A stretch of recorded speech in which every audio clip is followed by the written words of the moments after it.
Me alegro de estar con vosotros en este tiempo de conferencias alrededor de la figura de Eliseo y estamos considerando lo que es la prioridad de la palabra de Dios. Es el tema general que hemos estamos tratando en estas conferencias, en estas exposiciones sobre la figura de Eliseo. Y vemos que Eliseo es justamente esa realidad de la palabra de Dios en medio de su pueblo, en circunstancias complicadas, pero al mismo tiempo es aquel que nos está anticipando a la persona del Señor Jesucristo. Y lo que hemos estado viendo hasta ahora ha sido esa permanencia de la palabra de Dios, aunque ha habido un cambio sísmico en el reino de Dios con la partida de Elías en ese carro de fuego. Sin embargo, Dios continúa estando con su pueblo y continúa estándolo con Eliseo. Entonces vemos esa permanencia de esa palabra de Dios. También veíamos en el capítulo 4 del segundo libro de los Reyes cómo esa palabra de Dios es una palabra de Dios de provisión para su iglesia. Que en las circunstancias más difíciles, en cada uno de los retratos que encontramos allí acerca de esa relación que hay en una circunstancia complicada para el pueblo de Dios, ese Dios es un Dios que siempre provee para su pueblo, para su iglesia. Y de la misma forma que lo hizo entonces, también lo hace para nosotros hoy en día. Tenemos a un Dios que provee para todas nuestras necesidades. Y en esta ocasión, en esta exposición final, lo que vamos a considerar es la protección de la palabra de Dios, como también en estos relatos, en esta saga de Eliseo, que tiene este segundo libro de Reyes, encontramos como hay también una protección que Dios nos trae y tenemos que notarlo siempre cuidadosamente por medio de su propia palabra, que en este caso es Eliseo. Entonces Eliseo funciona como para nosotros como ese portavoz de la palabra de Dios y por medio de Eliseo nosotros hoy en día, leyendo desde el Nuevo Testamento, vemos cómo es Cristo Jesús el que cuida de nosotros y es Cristo Jesús el que lleva a cabo esa protección. Y entonces vamos a considerar en esta ocasión esa protección, pero tenemos que obviamente hacerlo a la luz de la misma Escritura, cómo es esa protección, qué idea tenemos de la protección. Y en realidad lo que nos está trayendo la Escritura cuando se habla de la protección es que tenemos que plantearnos realmente cuál es la naturaleza de la realidad. Es decir, lo que se ve realmente es todo, es la naturaleza, las cosas naturales, lo único que hay. Esa sería la filosofía que ha sido dominante hasta nuestros días, desde mitad del siglo XIX, quizás con mayor apoyo hasta nuestros días. Todo el siglo XX está dominado por esa idea naturalista, de que solamente lo que podemos ver o tocar es lo que existe. Y esto ha tenido una gran influencia en la sociedad, incluso dentro de la misma iglesia cristiana. Pero ¿es todo lo que la realidad es solamente lo natural o hay una realidad sobrenatural? Entonces tenemos a Hamlet, ¿no?, que tiene esa conversación con Horacio, ¿no?, en esa gran obra de Shakespeare, ¿no?, y le dice a Horacio, bueno, hay más cosas en el cielo y en la tierra de las que contempla tu propia filosofía. Y esto es justamente la posición cristiana. Hay más cosas de las que podemos ver con nuestros ojos o palpar con nuestras manos, escuchar con nuestros oídos. Hay algo que va más allá de lo que es esa realidad misma que podemos captar con los sentidos. Y esto quisiera relacionarlo justamente con esa protección de Dios para con su pueblo. ¿Por qué? Porque esa protección de la que vamos a ver ahora es una protección sobrenatural. Esa protección no es algo que, a menos que nos haya sido concedido los ojos de la fe, podamos contemplar que está teniendo lugar. Y sin embargo, la Escritura nos dice que por medio de su propia palabra, Dios de una manera sobrenatural estaba protegiendo siempre a su iglesia, a su pueblo. Y ese es el consuelo que nos trae la Escritura. Y esto lo encontramos en otro de estos relatos de Eliseo, en el capítulo 6 y desde el versículo 8, el segundo libro de los Reyes, capítulo 6, y vamos a ver desde el versículo 8.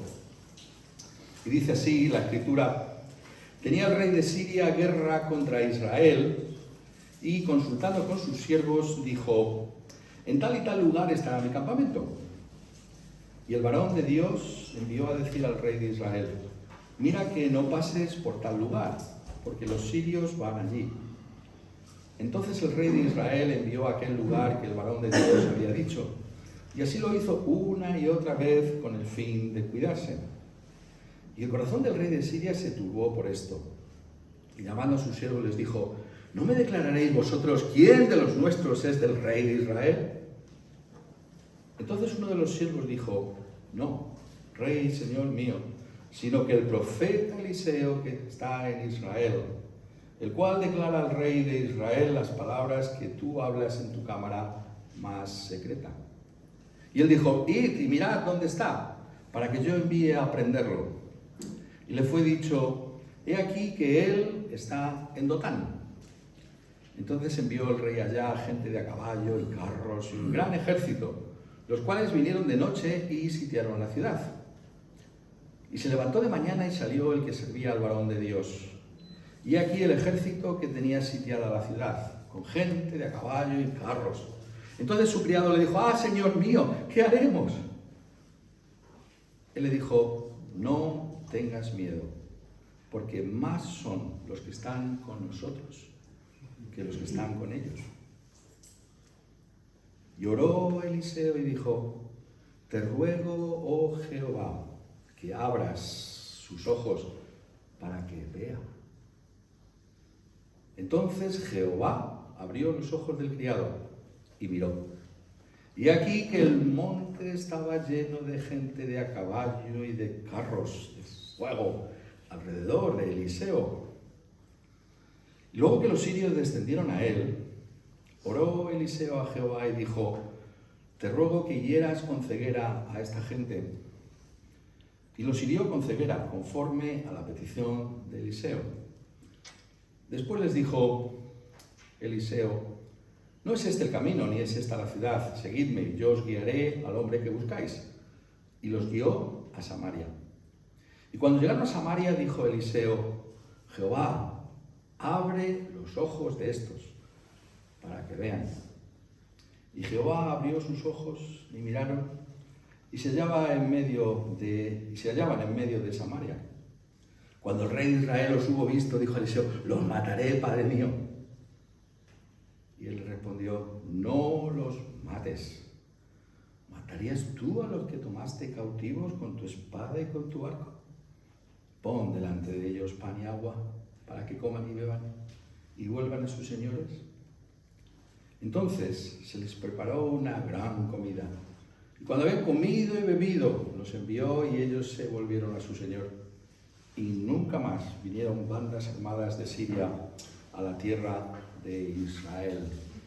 Y lo que tenemos aquí, por tanto, es esa protección sobrenatural de Dios sobre su propio pueblo. Pero lo primero que debemos notar es esa realidad sobrenatural actuando para la protección de ese pueblo. Eso es lo que encontramos justamente en los primeros versículos que acabamos de leer, desde el versículo 8 hasta el versículo 13. Allí encontramos esa realidad de esa protección sobrenatural, esa guía de la palabra de Dios para con su pueblo. ¿Cómo lo vemos? Bueno, pues aquí está el rey de Siria, ¿no? Está haciendo sus planes estratégicos para derrotar a Israel. Él sabe cómo hacerlo y entonces coloca su campamento, ¿no? De tal manera que pueda sorprender a los israelitas. ¿Y qué es lo que acontece? Que una y otra vez que esto tiene lugar, esos planes son desbaratados. Es Eliseo, notadlo bien, el que aconseja. Este es el rey Joram, es un hombre impío, es un hombre que es seguidor de los becerros de Jeroboam. Y sin embargo, Dios, por medio de Eliseo, hace que este hombre pueda librarse de las asechanzas de los sirios. Una y otra vez esto está teniendo lugar y una y otra vez ellos consiguen escaparse de los sirios. Hasta el punto de que el rey de Siria se está planteando, bueno, ¿aquí qué pasa? Bueno, pues lo más probable es que haya un espía en medio nuestro. Hay alguien que está a favor de Israel. Entonces uno de los siervos del rey de Siria se acerca al rey y le dice: no, señor mío, sino que el profeta Eliseo está en Israel, el cual declara al rey de Israel, versículo 12, las palabras que tú hablas en tu cámara más secreta. Y notad que el acento que se está poniendo aquí en el texto es justamente la realidad de que es Eliseo, es esa palabra la que por medio del contenido de la misma está previniendo que ellos caigan en esas trampas de los sirios. Y lo que este pasaje está diciendo es que de una manera sobrenatural la palabra de Dios está interviniendo de tal modo y manera que nosotros podemos ser también prevenidos de los peligros. Que Dios nos protege, ¿cómo? Nos protege por medio de su propia palabra. Y esa palabra, como aquí en este caso, es una protección sobrenatural de Dios para con nosotros. Esto es lo que debemos darnos cuenta, de que hay una realidad sobrenatural que es traída a nosotros por la propia palabra de Dios. Una realidad que para aquellos que no tienen esa fe en el Dios y Padre de nuestro Señor Jesucristo es totalmente incomprensible. Pero hay una guía para el pueblo de Dios sobrenatural que viene precisamente por esa palabra. Lámpara es a mis pies tu palabra y lumbrera a mi camino. Cuando nos somos guiados por esa palabra de Dios, a la luz de lo que dice la Escritura, a la luz de lo que dice un pasaje como este, vemos que de una manera sobrenatural Dios nos está dirigiendo por el mejor camino posible para ti y para mí, si somos parte del pueblo de Dios en este mundo. Y una y otra vez tenemos que ver que esto es así, ¿no? Y tenemos que ver, si queremos ser también nosotros discípulos de Eliseo, y uno más grande que Eliseo, que era el Señor Jesucristo, lo hago cotidiano, ¿no? Y entonces tenemos que ver, cuando vemos, por ejemplo, cómo, esto es muy práctico, claro, en Proverbios se advierte de que, por ejemplo, de la mujer extraña. En una sociedad como esta, esto es lo más normal del mundo, pero el pueblo de Dios es avisado acerca de los terribles peligros de envolverse en semejante relación. Y el mundo esto no lo puede entender, pero es la guía sobrenatural de Dios para tu vida, para la mía. Es como Dios está guiando a su pueblo en todo momento. Y es algo que viene de lo alto, viene de la sabiduría superior que tiene la palabra del Señor para con su propio pueblo. Y esto solamente puede ser discernido por los ojos de la fe. Es en tanto en cuanto nosotros tenemos esa fe en la palabra de Dios que estamos dándonos cuenta de esa realidad sobrenatural que nos es traída por medio de su propia palabra. ¿Acaso no es el testimonio del salmista, ¿no? En ese gran salmo, ¿no? Que es el Salmo 119, ¿no? Cuando dice en el versículo 98 en adelante: me has hecho más sabio que mis enemigos con tus mandamientos, porque siempre están conmigo. Más que todos mis maestros he entendido, porque tus testimonios son mi meditación. Más que los viejos he entendido, porque he guardado tus mandamientos. De todo mal camino contuve mis pies para guardar tu palabra. No me aparté de tus juicios, porque tú me enseñaste. Cuán dulces son a mi paladar tus palabras, más que la miel a mi boca. De tus mandamientos he adquirido inteligencia, por tanto he aborrecido todo camino de mentira. Tenemos esa guía que viene de la palabra de Dios, pero que al mismo tiempo nos está trayendo la realidad sobrenatural de Dios. Es algo que viene de parte de Dios, pero viene solo por su propia palabra. ¿Hasta qué punto nosotros podemos dar testimonio de que eso es así en nuestra propia vida? Que apreciamos de ese modo la palabra de Dios. Él está guiándote, nos está guiando a todos, si somos creyentes en Él, de esta manera en este mundo. Nos está previniendo de todo tipo de peligros y dificultades. ¿Cómo lo hace? Daos cuenta, es por medio del Eliseo. Es por medio de esa palabra, que es una palabra eficaz y dinámica en medio de su pueblo. Y esa es la confianza con la que nos acercamos a las Escrituras. Esa es la confianza que debemos retomar a la luz de esa realidad Y seguimos, por tanto, aquel al que apuntaba Eliseo, que es esa luz del mundo, y aquel que sigue esa luz del mundo no andará en tinieblas, sino que tendrá la luz de la vida. ¿Tienes tú esa luz de la vida? ¿Tienes tú esa guía sobrenatural? Esa guía sobrenatural está aquí actuando a favor de Joram, a favor del pueblo, ¿no? Porque claro, estamos viendo, ¿no?, que es toda una mezcolanza, ¿no?, en medio de toda esta gente, ¿no?, de este reino de Joram y tal, pero sí que hay un montón de gente que es creyente del Señor. Y Dios está protegiendo a su pueblo, ¿no? Está haciendo que los sirios no puedan llevar a cabo sus planes destructores en este momento y en esta ocasión. Y por tanto podemos estar confiando de que el Señor va a estar de esa manera. Pero el pasaje no solamente está diciendo que existe una realidad sobrenatural que nos es traída por la palabra de Dios, sino que sigue enseñándonos algo más. Y es que específicamente el pasaje, en segundo lugar, dice que esa realidad sobrenatural está a favor nuestro. Esa realidad sobrenatural que es traída por la palabra de Dios está a favor de la iglesia. Completamente. Mirad cómo lo pone. El rey dice, vamos a prenderle. ¿Dónde está este Eliseo? En Dotán. Y dice, versículo 14, envió el rey allá gente de caballo y carros y un gran ejército, los cuales vinieron de noche y sitiaron la ciudad. Y se levantó de mañana y salió el que servía al varón de Dios, y aquí el ejército que tenía sitiada la ciudad con gente de caballo y carros. Entonces su criado le dijo, señor mío, ¿qué haremos? Él le dijo, no tengas miedo, porque más son los que están con nosotros que los que están con ellos. Y oró Eliseo y dijo, te ruego, oh Jehová, que abras sus ojos para que vea. Entonces Jehová abrió los ojos del criado y miró, y he aquí que el monte estaba lleno de gente de a caballo y de carros de fuego alrededor de Eliseo. Y aquí encontramos, por tanto, cómo lo que se le revela a ese siervo es que esa visión plenamente natural de las cosas no es todo lo que es la realidad. Y eso es realmente lo que significa ser creyente.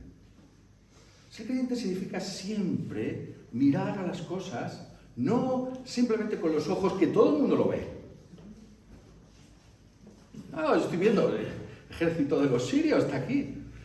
Muchas veces nos oímos hablar a nosotros mismos, incluyo yo también, claro que sí. Y hablamos como la gente de fuera.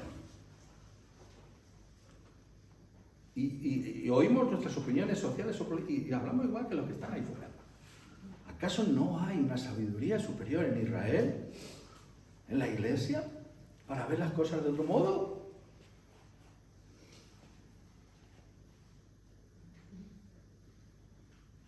Eso es lo que tenemos que darnos cuenta. Hay una realidad, sí, el ejército sirio está ahí. Esto es innegable.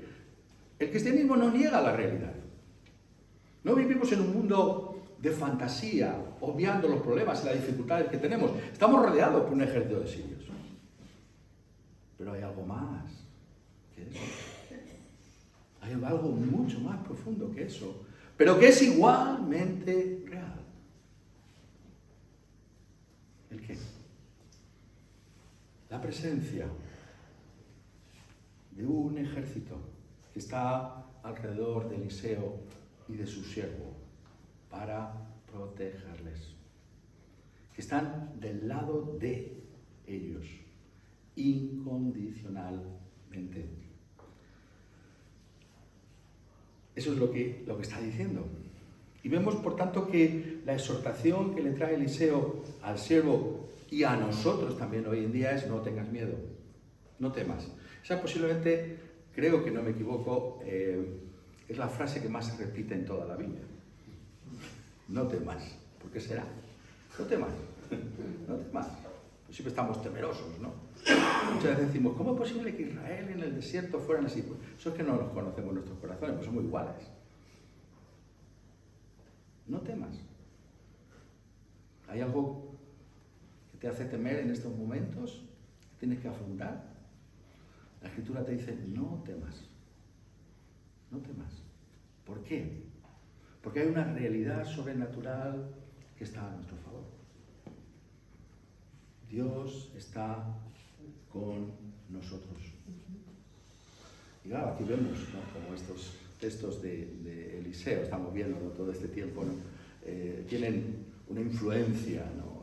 En el Nuevo Testamento clara. Porque claro, ¿quién al leer esto no recuerda ese capítulo tan extraordinario de la Epístola a los Romanos? Romanos capítulo 8. ¿No es acaso esa cadena de oro, ¿no? Que no se puede quebrar, de los planes de Dios a favor de su pueblo? Y no es eso justamente el texto que está citando el apóstol Pablo, este texto de Eliseo, este texto oscuro del Antiguo Testamento, segundo libro de Reyes, capítulo 6. Sin embargo, está en Romanos 8, versículo 31. ¿Qué pues diremos a esto? Si Dios es por nosotros, ¿quién? Y usa ese texto del apóstol Pablo. Está diciendo todo aquello que tenía que ver con Eliseo y con su temeroso siervo, ¿no?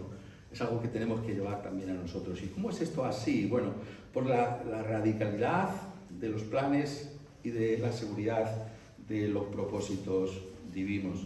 Y sabemos, dice Pablo, y sabemos. Esa es la realidad sobrenatural. ¿Por qué? Porque no lo estamos viendo con los ojos de la carne.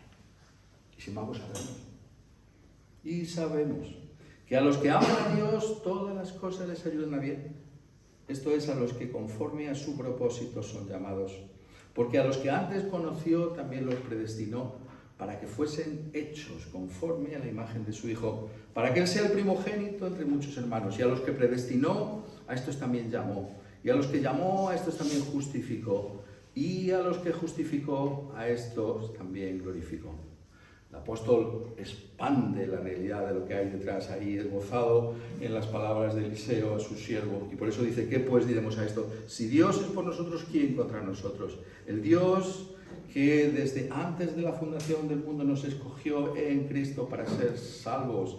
Aquel Dios que nos predestinó es aquel que también en el tiempo y en el espacio nos ha llamado a ser su pueblo. Es aquel que nos ha declarado justos delante de Dios por la fe en el Señor Jesucristo mismo.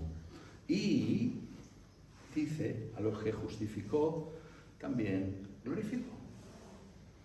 Esto parece un error, ¿no?, del apóstol Pablo, un error gramatical. Tendría que haber escrito glorificará, ¿no? Pero no es un error.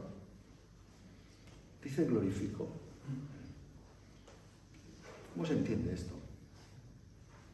Se entiende precisamente porque el plan de Dios no se puede romper. El plan de Dios va a tener lugar. Y a los ojos de Dios es como si ya estuviéramos glorificados. ¿Por qué? Porque Cristo ya lo está. Él está sentado, usando ahora Efesios, en los lugares celestiales. La cabeza está allí, el cuerpo va a estar. Ese es el consuelo de la palabra de Dios para nosotros. La realidad de lo que significa ser el pueblo del Señor, que no nos va a dejar ni nos va a abandonar, que se va a cumplir su propósito. Y es verdad que existe esa realidad más material, más externa en la dispensación del Antiguo Testamento y que en el Nuevo Testamento lo entendemos también como esa protección en medio de las dificultades, por supuesto, pero con esa proyección hacia la eternidad, porque dice también aquí en este pasaje, ¿quién nos separará del amor de Cristo? Tribulación o angustia o persecución o hambre o desnudez o peligro o espada. Todas estas circunstancias también difíciles. No era el pueblo de Israel solo en la época de Joram, ¿no?, que había dificultades. También nosotros tenemos este tipo de dificultades. Las tuvieron en el primer siglo, las tenemos ahora. No debemos, en absoluto, negar la realidad. Pero vivimos a la luz de la realidad. La realidad de que Dios está con nosotros. Pero notad que no solamente dice eso, ¿no?, sino que hay algo más que tiene que tener lugar y que por eso debemos leer cuidadosamente los textos, ¿no?, porque al leerlos con ese detalle podemos encontrar esa bendición que nosotros también necesitamos hoy en día, porque hay esta afirmación, ¿no?, de esa realidad sobrenatural no tengas miedo, porque más son los que están con nosotros que los que están con ellos. Pero algo más que tiene que tener lugar ahí. Porque ese versículo 17 es clave, es fundamental. Segundo de Reyes 6, 17. Y oró Eliseo y dijo: te ruego, oh Jehová, que abras sus ojos para que vea. Entonces Jehová abrió los ojos del criado y miró. Y aquí que el monte estaba lleno de gente de a caballo y de carros de fuego alrededor de Eliseo. La palabra de Dios nos dice que hay una realidad sobrenatural, pero necesitamos también nosotros que nuestros ojos, los ojos de la fe, sean constantemente abiertos para contemplar esa realidad a nuestro favor. Y esto es muy importante. Es lo que llamamos el tema de la oración. El tema de la oración que tenemos que notarlo exactamente como viene aquí engrasado, enzarzado en esta realidad mismo de la palabra de Dios, porque es Eliseo. Esto me interesa mucho que quede muy claro. Es Eliseo, es la palabra de Dios la que promueve la oración, la que levanta la oración, la que estimula la oración. ¿Qué es la palabra de Dios? No es que conozco esto, sino que es que me tiene que mover a orar. Porque Eliseo, la palabra, ora. Señor, intercede por nosotros. ¿Pero cómo es esto? Es para que esta su propia palabra, la palabra del Señor, te mueva ¿a qué? A orar. ¿A orar por qué? Por ese discernimiento espiritual para ver la otra realidad que está ahí igualmente. Los carros y caballos a nuestro favor. ¿Lo ves tú estas cosas? Decían los puritanos, ¿no? En particular John Flavel, ¿no? Uno de los grandes puritanos, ¿no? que la providencia y la oración van juntas, ¿no? Y se refuerzan una a otra, ¿no? Si has estado orando por algo y en la providencia de Dios acontece, pues tienes un motivo de gratitud y de alabanza a Dios, porque ves cómo Dios ha contestado esa oración tuya. Pero ¿cuántas veces nos damos cuenta de esto? ¿Cuántas veces buscamos al Señor de esta manera? Tenemos que hacer ese esfuerzo todos los días de nuestra vida. Cuando nos levantamos en un mundo como este, que niega la realidad sobrenatural, decir: abre mis ojos, Señor, para no ver solamente lo que ven los que están a mi lado, sino ver más allá, que no es una fantasía, sino es una realidad, la realidad de que tú estás a favor mío, que no me vas a dejar, que no me vas a abandonar. Eso es lo que está diciendo. Tenemos que ser despertados constantemente a esa realidad sobrenatural que está a favor nuestro. Que Cristo y toda la realidad que hay en el Evangelio está a favor de su iglesia. Vivimos con esa confianza. Somos como el siervo. Necesitamos que esa palabra nos ayude a ver las cosas tal y como son. Y eso solo, necesitamos notarlo bien, solo puede pasar por medio de la Escritura. Esa Escritura que está ahí para que podamos llevarla de vuelta al Señor.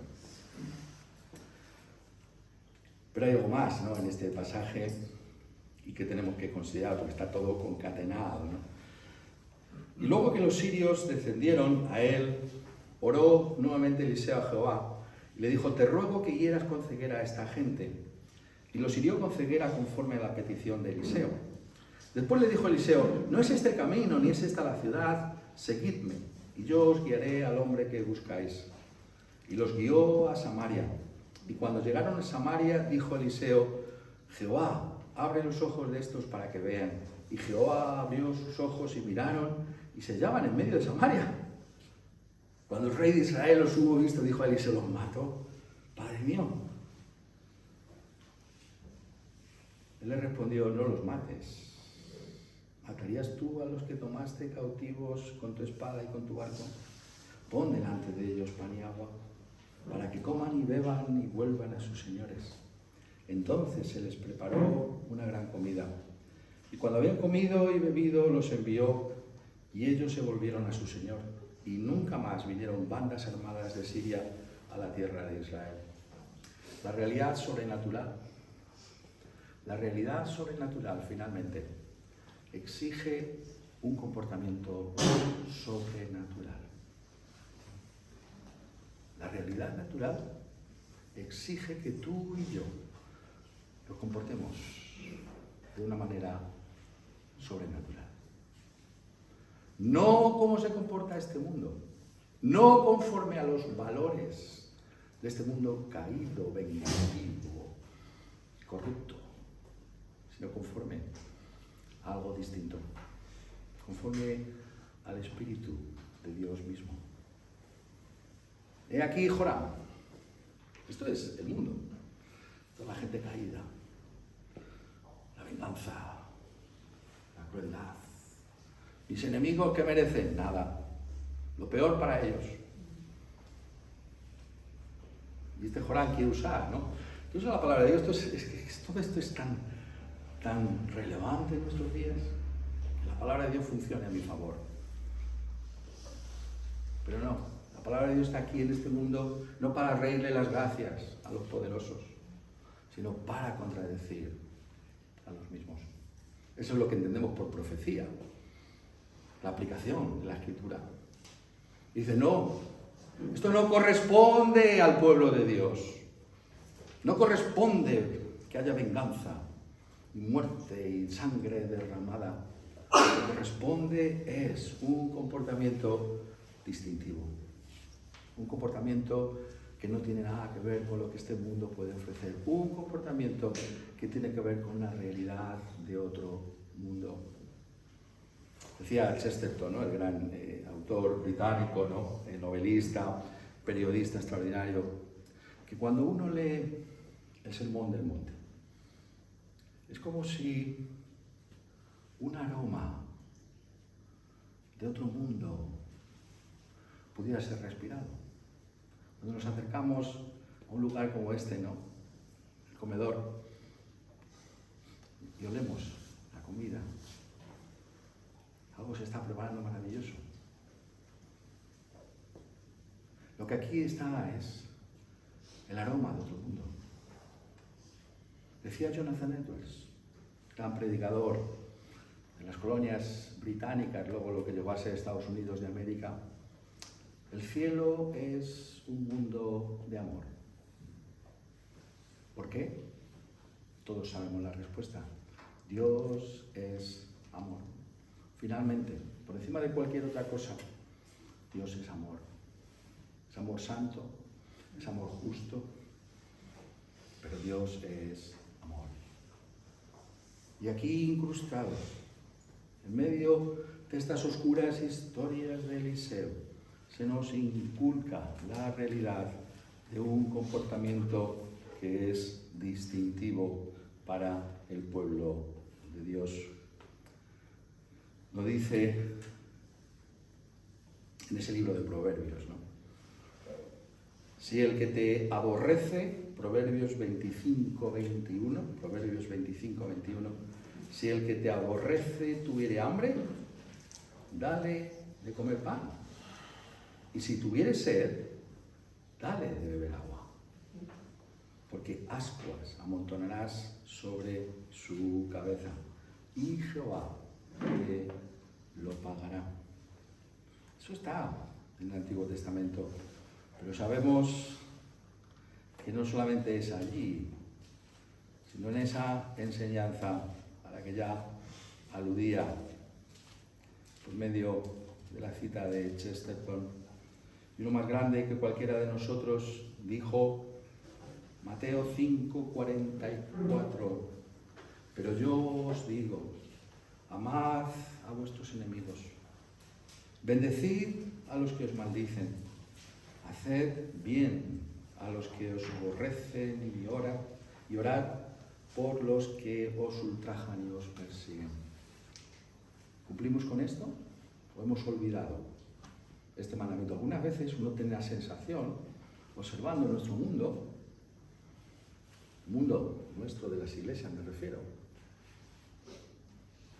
que este mandamiento se ha olvidado.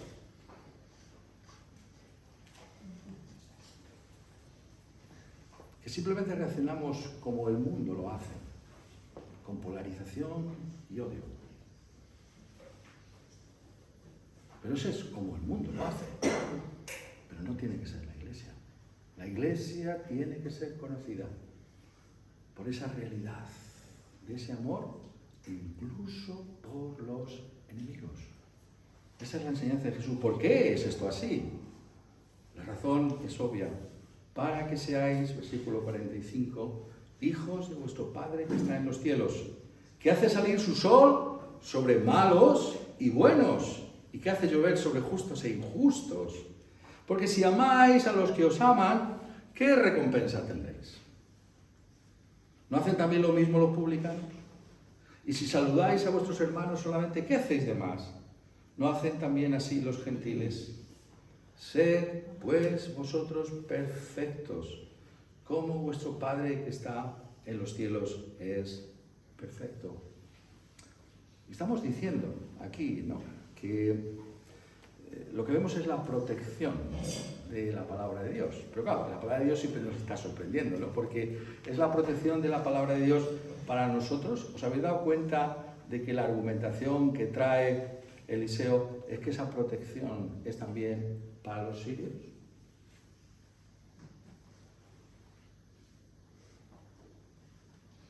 Esto es la sorpresa de la palabra de Dios. O sea, encajamos, ¿no?, en la palabra de Dios en nuestros propios moldes, ¿no? Y ese molde al final te pones a pensarlo y es el molde del mundo. No es un molde muy innovador, que digamos, ¿no? Pero es lo que dice la palabra de Dios. ¿De quién son protegidos? Bueno, en primer lugar son protegidos de esa hueste celestial.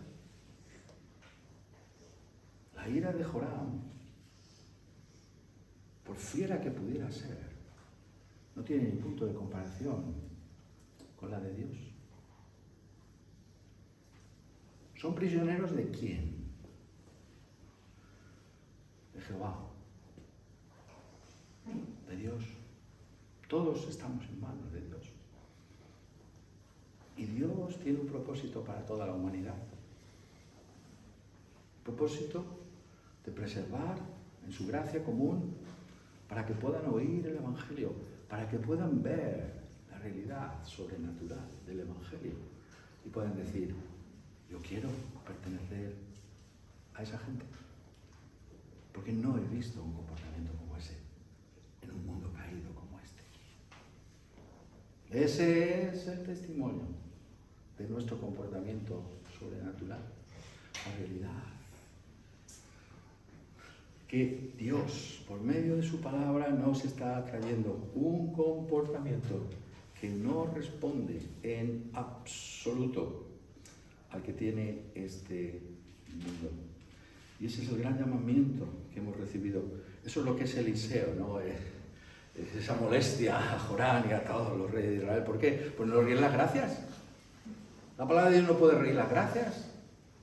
La palabra de Dios tiene que traer algo distinto, que es lo que ella enseñe, claro, pero que va a molestar. Lo que va a hacer que tú y yo, somos la iglesia del Señor, seamos esa luz en un mundo como este, que podamos serlo de esta manera tan práctica. Pon delante de ellos pan y agua, para que coman y beban y vuelvan a sus señores. Entonces se les preparó una gran comida. Y cuando hubiera comido y bebido, los envió. Lo que pueda pasar después, lo que siga después, el desarrollo de la providencia, lo que Dios haga con las personas de fuera que reciban, ojalá reciban nuestra amabilidad y nuestras oraciones, por muy enemigos que puedan parecernos de la causa de Dios, está en las manos de Dios. Si creerán o no creerán, pero nuestro comportamiento está claro. Nuestro comportamiento es evidente. Y la razón final es porque ese Dios que protege a su pueblo es un Dios que nos protege de la ira venidera por causa de aquel que estuvo dispuesto a llevarla sobre sí. ¿Acaso no enseña el apóstol Pablo en esa misma epístola a los Romanos, capítulo 5 y versículo 10? Porque si siendo enemigos fuimos reconciliados con Dios por la muerte de su Hijo, mucho más, estando reconciliados, seremos salvos por su vida. Nosotros también éramos enemigos de Dios, en nuestra mente y en nuestro corazón. Y si fuimos traídos a misericordia, ¿cómo no vamos a mostrar esa misma clemencia y compasión del Señor para con todos. ¿Cómo no vamos a buscar de parte del Señor, de parte de esa palabra, que pueda quedar inculcada dentro de nosotros un comportamiento que corresponde a esa realidad sobrenatural que está aquí ahora y permanecerá por toda la eternidad? A eso es a lo que somos llamados, a eso es a lo que somos convocados. La protección de Dios, que viene de una manera sobrenatural. Vivimos de un modo sobrenatural. Ser cristiano no es simplemente tener una serie de ideas correctas, es ser capaz, con la gracia de Dios, por el Espíritu Santo, de vivir de acuerdo a las mismas, de vivir al hecho de que hay esa realidad, que está a favor nuestro. Y esa realmente es la fe cristiana. Dice Juan, 1 Juan 5:5, ¿quién es el que vence al mundo, sino el que cree que Jesús es el Hijo de Dios? Porque era Él. Podamos vivir de este modo sobrenatural. Que podamos dar gloria a Dios de ese modo, por medio de esa vida en la que disfrutamos de su protección. Somos conscientes de la misma, acudiendo a Jesús como Salvador y viviendo como Él nos enseñó en su propia palabra. Que así sea todos nosotros. Amén. Amén.